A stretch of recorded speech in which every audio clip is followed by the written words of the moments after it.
ano na po yung tulong, kung meron man, na naibigay po yung LGU doon sa mga public utility vehicles dyan po sa inyong area? Well, for now, kami ay naging conduit nung assistance coming from national government, yung pinamagi ng DSWD para sa transport sector.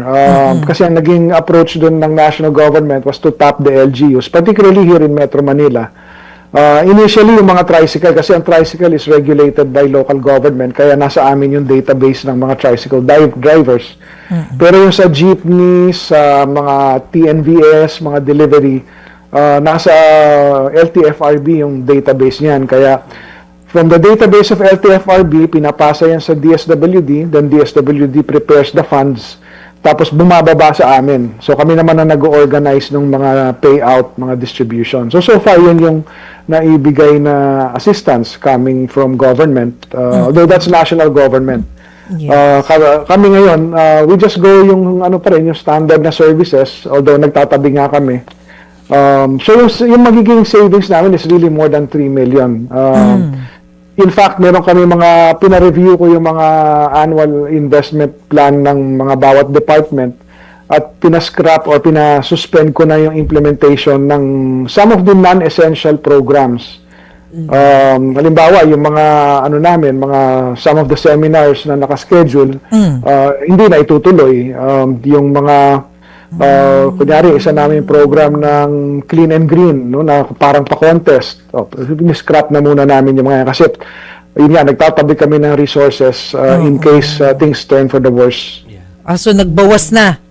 Nag-prioritize, kumbaga, ng mga programs. Ganon. Correct.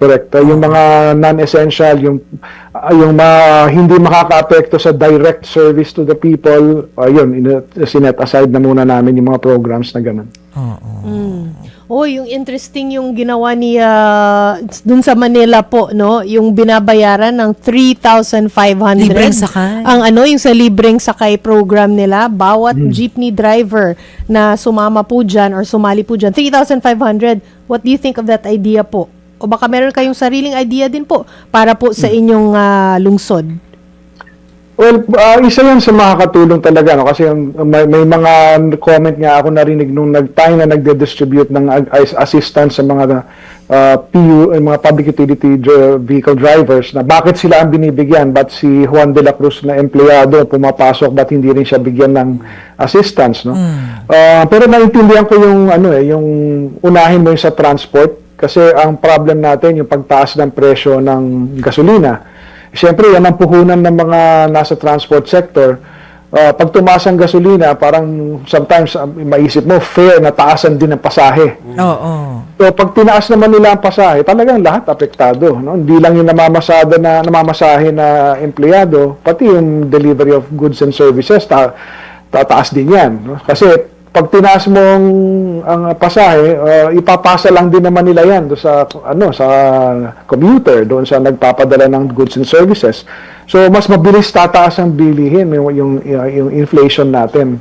Kaya I think it's logical na absorb muna natin kung kakayanin yung transport group, no? Kasi yan ang first line na talagang maapektuhan. At pagka naapektuhan sila na ganyan, mapapasa agad sa consumer. So yung ginawa doon ni Mayor Isko, I think that's a good idea, and siguro kasi they have sufficient resources to support that kind of move, no?